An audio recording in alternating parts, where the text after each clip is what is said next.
I've said a lot of things about President Trump over the years. I have very strong feelings about President Trump, which are neither here nor there. But I will say this on the President's behalf. I do not believe that the President would allow himself to be led by the nose by Rudy Giuliani or Ambassador Sondland or anybody else. I think the President was the one who decided whether a meeting would happen, whether aid would be lifted, not anyone who worked for him. And so the answer to the question, who was refusing the meeting, was Zelensky, that you believe should take place, and Ambassador Volker believes should take place, and everybody believes should take place. The only question was when. Who was the one standing in the way of that meeting? Who was the one refusing to take that meeting? There's only one answer to that question, and it's Donald J. Trump, 45th President of the United States. So who was holding up the military assistance? Was it you, Ambassador Sondland? No, it wasn't. Was it Ambassador Volker? No. Was it Ambassador Taylor? No. Was it Deputy Secretary Kent? No. Was it Secretary of State Pompeo? No. Who had the decision to release the aid? It was one person, Donald J. Trump, President of the United States. Now, my colleagues seem to think unless the President says the magic words, I hereby bribe the Ukrainians, that there's no evidence of bribery or other high crimes or misdemeanors. But let's look to the best evidence of what's in the President's head. What's his intent?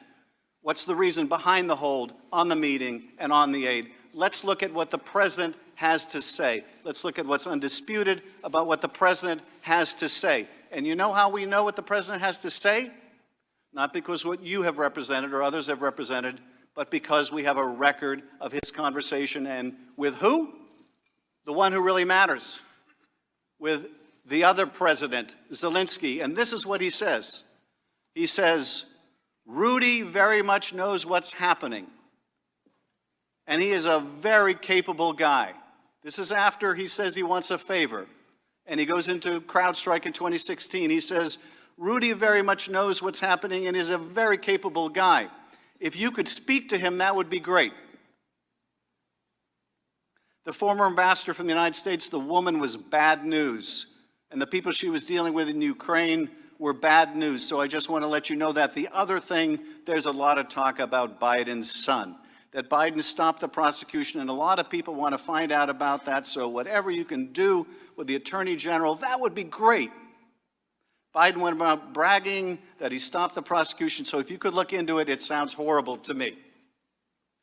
So what's in the President's mind when he has placed this otherwise inexplicable hold on the aid, when he refuses to take the meeting? What's on his mind? Biden. He makes that abundantly clear.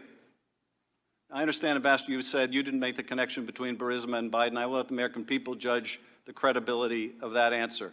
But there's no mistaking what Donald Trump's interest was. There's no mistaking about what Donald Trump meant when he had that call with you on an unsecure phone as you're sitting there in an outdoor terrace in Ukraine. When the President said investigation, he meant Biden. He made that abundantly clear to the President of Ukraine the day before. The question is not what the President meant. The question is not whether he was responsible for holding up the aid. He was. The question is not whether everybody knew it. Apparently they did. The question is, what are we prepared to do about it? Is there any accountability? Or are we forced to conclude that this is just now the world that we live in, when a President of the United States can withhold vital military aid from an ally at war with the Russians, an ally fighting our fight too, to defend our country against Russian aggression? Are we prepared to say, in the words of Mick Mulvaney, get over it or get used to it? We are not prepared to say that.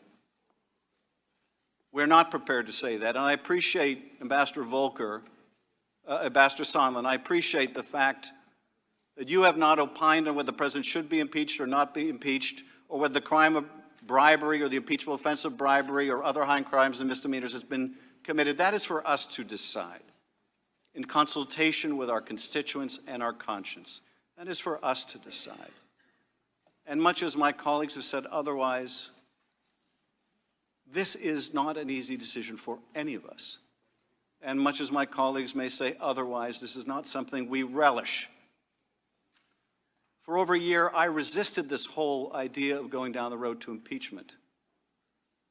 But it was made necessary, and not by the whistleblower,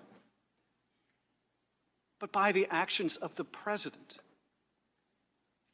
I'm continually struck how my colleagues would suggest that because the president got caught, we should ignore the fact that he was conditioning official acts in order to get political favors, in order to get an investigation against his rival.